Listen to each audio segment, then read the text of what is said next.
We come together, not to add something to our lives, nor to gather more ideas with which to improve the human scene, but to rest a moment in the awareness that there is a presence here, a presence that has been with us from the beginning. If there is any purpose in our being together, it is to remember that the harmony we seek cannot be established by human effort, and the peace we long for cannot be secured by personal striving. For centuries, the world has labored under the belief that through enough thought, enough planning, enough force of will, life can be reshaped into something whole. Yet each attempt, no matter how sincere, leads only to further restlessness, because that which is born of human effort must be maintained by human effort, and therefore never brings freedom. As we sit here, let us acknowledge honestly that every one of us has tried, at some time, to repair our lives through our own strength. We have tried to change people, to adjust circumstances, to rid ourselves of fear, to pray for conditions to be altered, and yet, if we look carefully, we discover that no matter how much repairing we have done, the root of our unrest remains untouched. We have been working in the realm of effects, where nothing real can be changed, because effects have no life of their own. They are but shadows of belief. The infinite way reveals a simple but revolutionary truth. The moment we attempt to fix anything, we have already accepted the problem as power. The moment we begin to struggle, we have already admitted that there is something apart from God that must be corrected. And so the spiritual path begins not with effort, but with release. It begins with the recognition that God alone is the life, the law, the substance, and the activity of our being. There is no other power at work. Let us then enter this hour with a new willingness, not to change the outer picture, but to rest inwardly in that quiet assurance that the presence which formed us, maintains us, and lives us, is here, functioning as our very being. We are not here to try harder. We are here to yield, and as we yield, something begins to stir within, a peace that needs no argument, a confidence that needs no support, a stillness that reveals itself as the only reality. And so we begin knowing that whatever unfolds in this time together will not come through the mind that strives, but through the spirit that lives itself. As we go on with this work, it becomes increasingly clear that the human mind, by its very nature, cannot touch the realm of spirit. It is not because the mind is bad, nor because it is unworthy, but because the mind functions only within the field of effects, and spirit operates at the level of cause. When we attempt to fix, correct, or improve the outer picture, we are unknowingly trying to manipulate the shadows while remaining unaware of the light from which they arise. And so no matter how diligent the effort, no matter how intense the desire, our attempts to rearrange the shadows leave us exhausted, for we have never touched the source. You may notice that the more you struggle with a problem, be it a physical condition, a financial concern, a relationship difficulty, the more substantial it seems to become. Why is that? It is because the moment you attempt to correct a condition, you have given it reality. You have granted it a power of its own. You have acknowledged it as something apart from God that must be subdued or conquered. And in that very act, you have moved out of spiritual awareness into the belief of two powers, a good power that you seek and an evil power that threatens. Now consider for a moment what happens when we operate from that duality. The mind becomes tense, anxious, creative in its fears. It begins to speculate, to judge, to analyze, to project. All of this activity is but a sign that we have accepted the appearance as true and are now working with it on its own level. But truth is never found on the level of appearances. Truth is found only when we retire from the battle and return to the realization that God is the only presence and the only power functioning anywhere. Human fixing always fails because it begins with a false premise. It begins with the belief that something has gone wrong in creation. It begins with the assumption that our task is to repair the handiwork of God or to add something to the completeness of divine being. But the spiritual reality is that nothing God has created can be improved, and nothing unlike God has ever been formed. The entire structure of fixing rests upon illusion.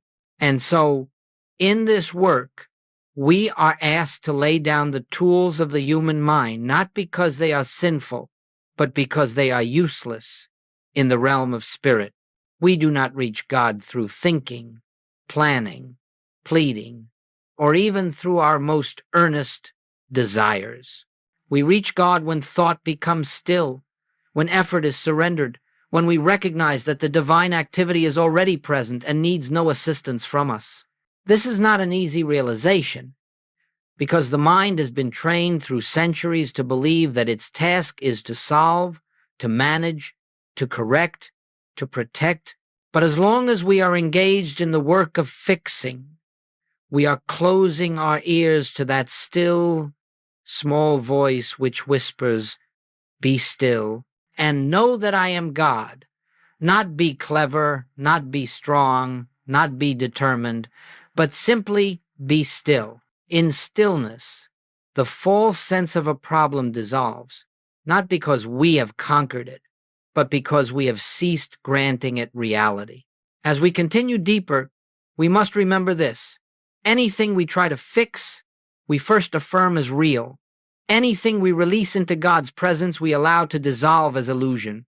Let this sink gently into your consciousness, for upon this foundation the entire spiritual life rests. As we go forward together, let us remember that all spiritual progress rests upon a single shift, turning away from the world of effects and returning to the realization of cause.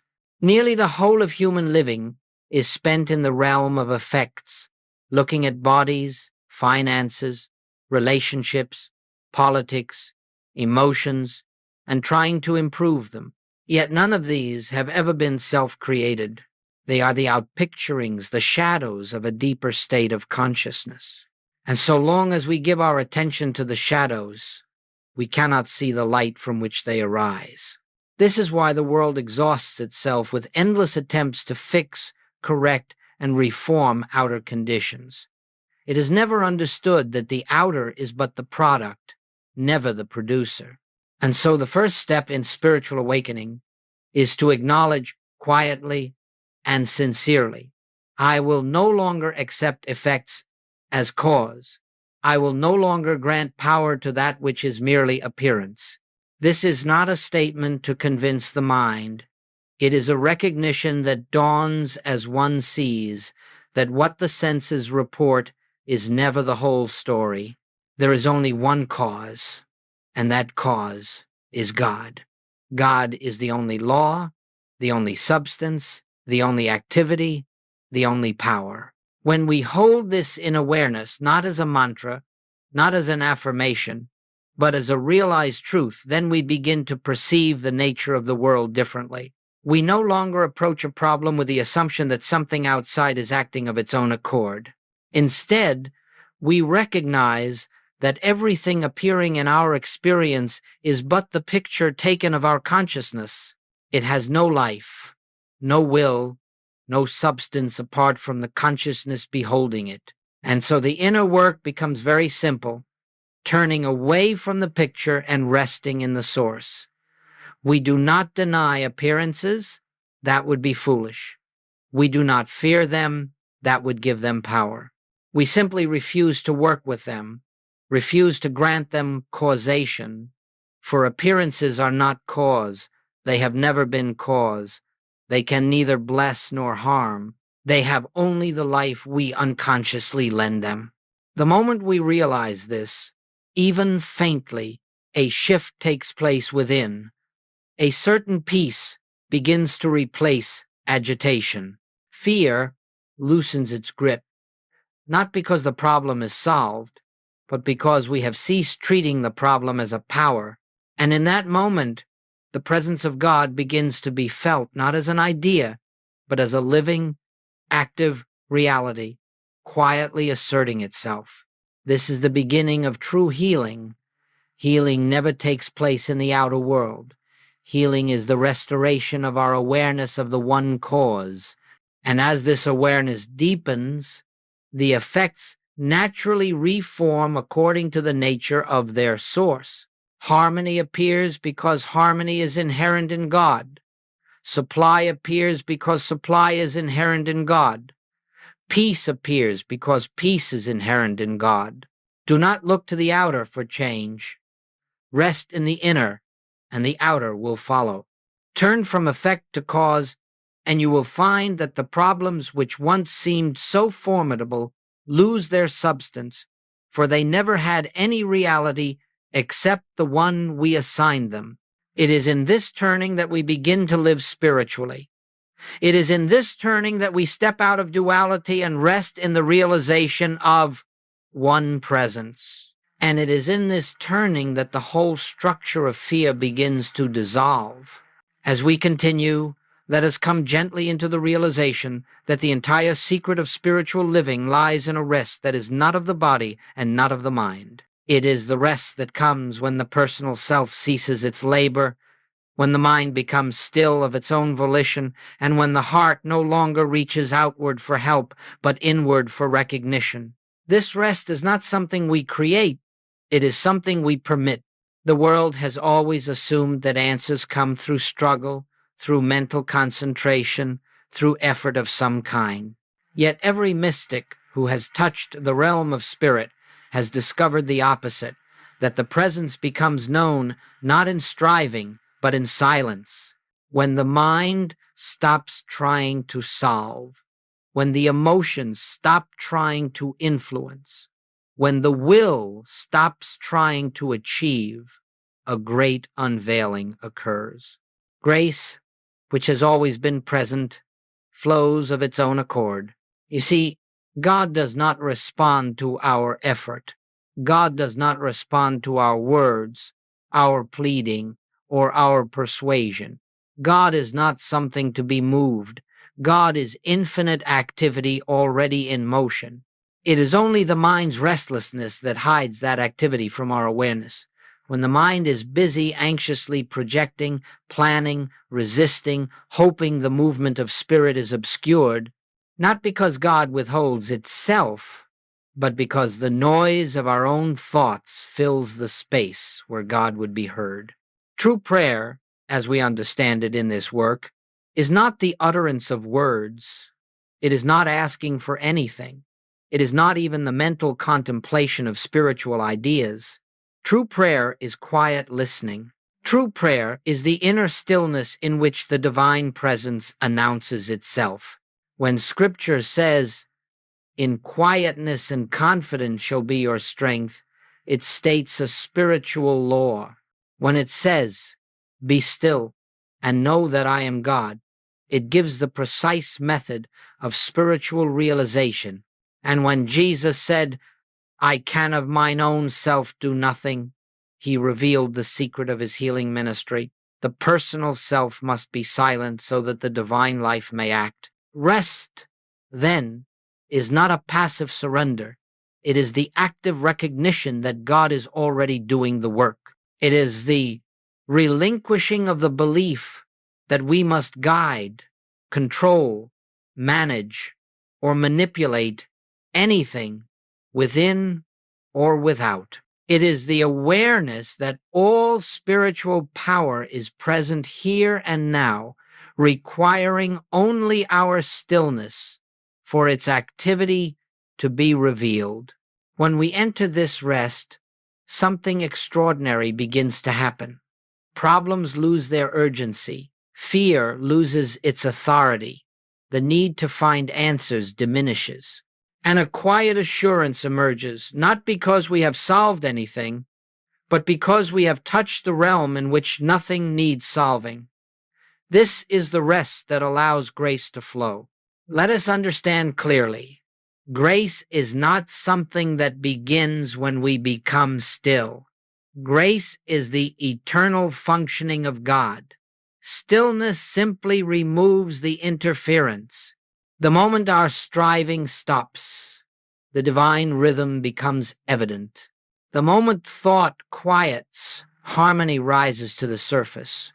The moment desire ceases, fulfillment becomes visible. Rest does not create spiritual good, it reveals it. And so, in this work, we learn to be still not as a technique, but as a recognition. We are still because we know that the Father within is doing the work. We rest because we trust that the invisible activity of Spirit is ever present, ever operative, and ever complete. In this sacred rest, life begins to unfold from the center outward, not by our effort, but by God's grace. Now let us come to a point that is often taken outwardly and therefore misunderstood, this matter of doing nothing. When we say in spiritual work that you are to do nothing, many immediately assume that this is a call to neglect the responsibilities of human living or to become indifferent to the conditions that arise in daily experience. But that is never what is meant. The infinite way is not a path of avoiding life. It is a path of seeing life correctly.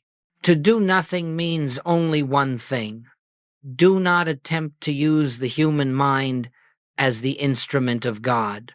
Do not attempt to change conditions through thought, emotion, or willpower. Do not try to push truth into a situation. Do not attempt to bring God to where God already is. When we say do nothing, we are speaking of the inner life, not the outer. Outwardly, you may continue your work, care for your family, tend to your duties. But inwardly, there must be a profound surrender, a refusal to use the mind as a tool of spiritual manipulation. The moment you begin to think that you can direct spiritual power, you have stepped into illusion. The moment you try to make truth accomplish something, you have left truth behind. Doing nothing is the cessation of mental activity that believes it knows what the condition is, what caused it, or how it should be corrected. It is the refusal to engage the mind in spiritual work. For the mind is never the instrument of spirit. The mind is the receiver of appearances. Spirit is the reality behind them. When you face a problem, whether of health, supply, or relationship, the human instinct is to grasp it mentally, to analyze it, to treat it, to declare truth at it, or to attempt to change it through spiritual statements. But in this work, you must see that such efforts only bind you more tightly to the appearance. They keep you on the level of the problem, where no solution can ever be found. To do nothing means that when a discordant condition presents itself, you do not take it into your thought. You do not seek to correct it. You do not resist it. You simply acknowledge within yourself, I can of mine own self do nothing. The Father within me doeth the work. And then you rest in that inner assurance until the sense of a problem dissolves. This is not passivity. It is the most powerful activity there is, letting God be God, letting the divine presence reveal itself, letting the spiritual law of harmony unfold without interference from the personal sense of I. You may find that the mind rebels against this. The intellect wants to contribute something. It wants to help. It wants to participate. But every attempt of the personal mind to help is an obstruction. It is a belief in a self apart from God. It is a belief that something must be done to bring about harmony, rather than recognizing that harmony is the very nature of the presence already here. When you do nothing, you are simply stepping aside to allow the one power to function. You are withdrawing the false sense of self that thinks it can accomplish spiritual work. Spiritual work is always God's work. It is the activity of the one infinite consciousness expressing itself.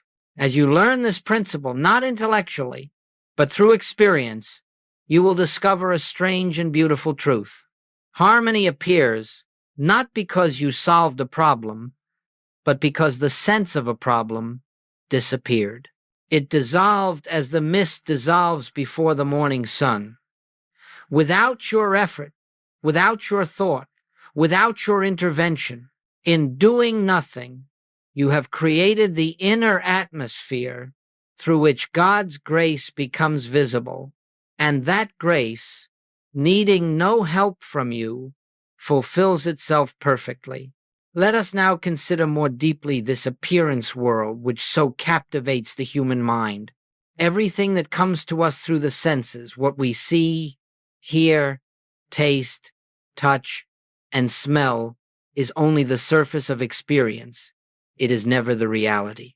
It is merely the outpicturing of a universal belief accepted as fact. And because humanity has lived for so long with faith in what the senses report, it has given tremendous power to shadows, which in truth have none.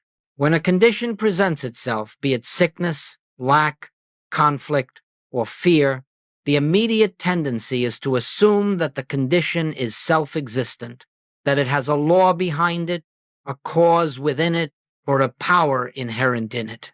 Yet, the foundational teaching of spiritual life is this: all appearances are effects, and effects have no power.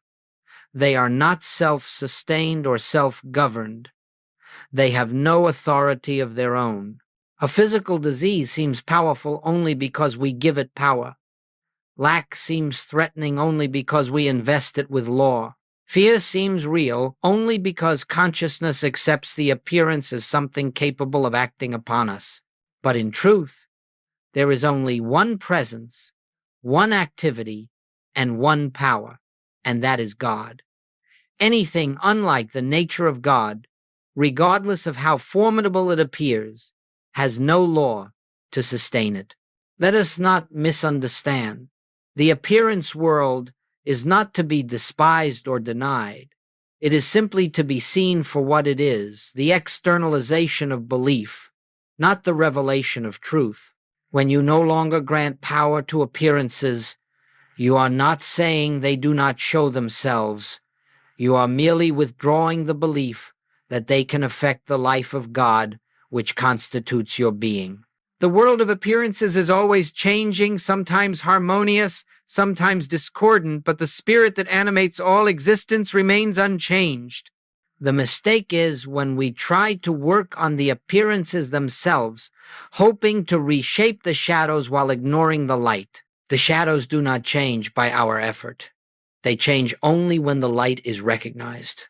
Consider how sickness appears. It may arise suddenly or gradually, but in every case, it is an appearance without spiritual law. God is life. God is wholeness.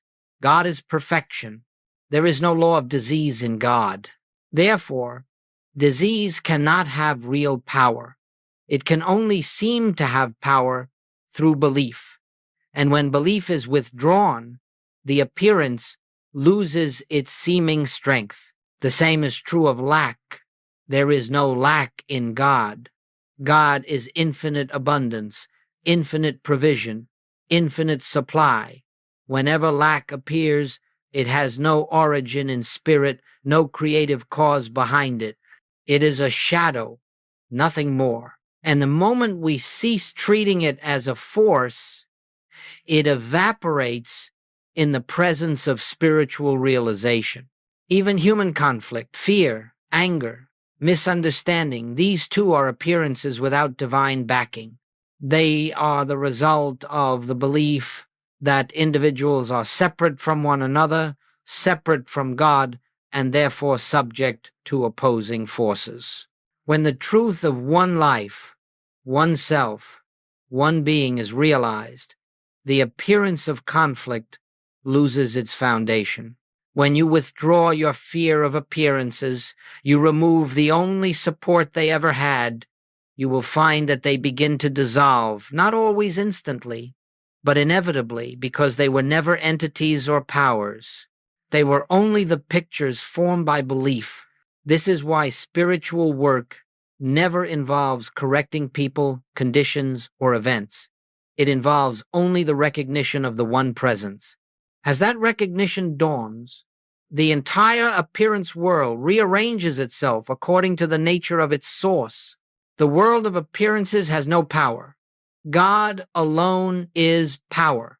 And as you abide in this realization, you will begin to see harmony where discord once appeared, abundance where lack once frightened you, and peace where fear had taken root. Not because you changed the outer picture, but because you ceased believing in the power of the shadow and rested in the truth of the light. As we move deeper into this work, let us pause for a moment and contemplate the meaning of one presence. For the entirety of our spiritual realization depends on this simple truth. There is not a presence of good and a presence of evil. There is not a presence of health and a presence of disease. There is not a presence of abundance and a presence of lack. There is one presence, only God, infinite, indivisible, whole, and the degree to which this is felt, not merely understood, determines the measure of harmony that appears in our daily experience. Resting in one presence means that we relinquish the belief that anything else operates. It means we no longer look out at the world as though it contains powers that can act upon us.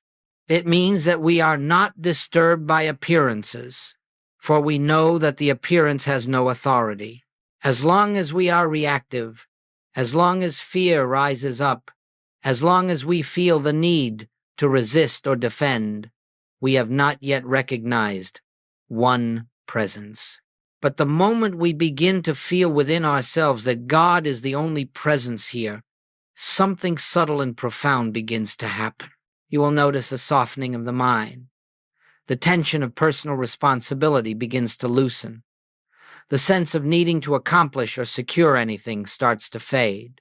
And into that quietness, grace enters not as a dramatic event, but as a gentle assurance. Grace needs no fanfare. It is the effortless, natural activity of the divine presence, appearing as harmony. Resting in one presence does not mean forcing the mind to believe something. It is not an attempt to override fear with positive thought. Rather, it is the simple, quiet recognition that wherever I stand, God is. Whatever condition faces me, God is. Whatever the appearance seems to be, God is. This recognition lifts us out of the realm of appearances and establishes us in the truth of being. In this resting, you will find that fear has nothing to hold on to. Fear exists only when we believe there is a second presence, a presence of danger, of limitation, of absence. When those false beliefs dissolve, fear dissolves with them. One presence leaves no room for fear because there is nothing left to oppose, nothing left to resist, nothing left to defend. As this awareness grows, something beautiful unfolds. The boundary between you and God begins to disappear. You no longer feel yourself seeking God, reaching for God, or waiting for God. You begin to sense that God is the very life of you, the very breath of you, the very consciousness of you. God becomes not an external helper, but the inner activity of your being. This is the moment when grace begins, not because God has suddenly appeared, but because you have ceased clinging to a false sense of self. Grace has always been functioning, but the noise of personal striving drowned it out. When that noise subsides, the presence makes itself known, not as a thought, not as a feeling, but as a quiet certainty that all is well, all is sustained, all is fulfilled. And so, resting in one presence is the doorway to spiritual living. It is the foundation of healing. It is the essence of peace. When you rest in this awareness, you will find that harmony appears not because you have changed conditions, but because you have recognized the one behind all conditions. And in that recognition, the appearance world aligns itself with the truth of the presence that governs all. This is the true beginning of grace. It is the moment when God becomes more real to you than the appearance, when the invisible becomes more substantial than the visible, when the inner assurance becomes the law of your being. And from this resting place, life unfolds naturally, without strain, without fear, without the endless search for solutions, because you have discovered the one presence that is the solution to everything. As we proceed, it becomes essential to understand how harmony appears in our experience. Harmony does not come because we have corrected something in the outer world. It does not arise because we have applied truth to a condition. It does not unfold because we have said the right words, held the right thoughts, or practiced the right method. Harmony appears for one reason only, because the invisible, the presence of God, has been realized within. The visible world is not a world of causes. It is a world of effects. It is the picture formed by the state of our consciousness in the moment. And so, when you look upon your experience and see harmony, it is not because something has been fixed out there. It is because something has been revealed within. Likewise, when discord appears, we are not seeing a power in the condition. We are seeing a momentary absence of spiritual awareness. Now, let us be very clear. The invisible is always present. God is always present. The kingdom of God is always functioning. What we call demonstration is merely the point at which this invisible activity becomes visible to us. But the activity itself never begins. It never changes. It never increases or decreases. It is eternally complete. The mistake we often make is to attempt to change the visible world.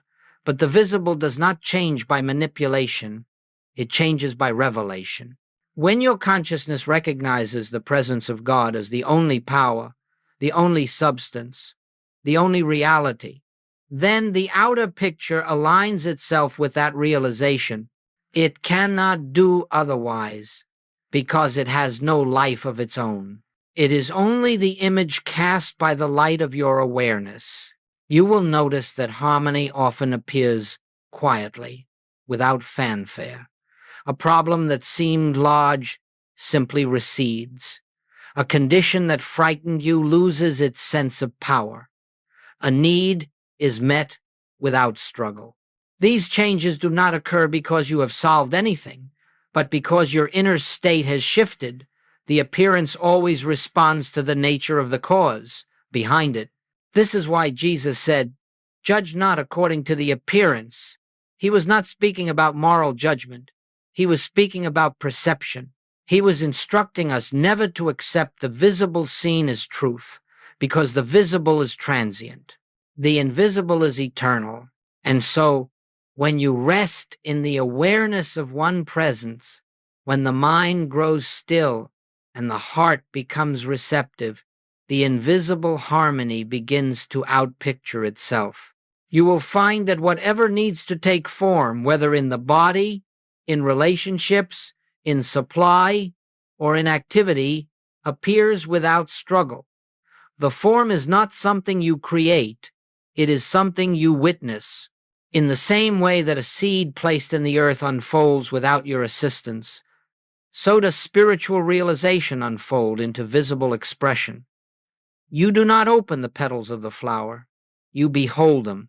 You do not command the tide, you watch it come and go. And you do not force harmony, you witness it as the natural appearing of the invisible. This is the meaning of the statement, "Before they call, I will answer." The answer exists before the prayer. The form exists before the desire. The harmony exists before the problem.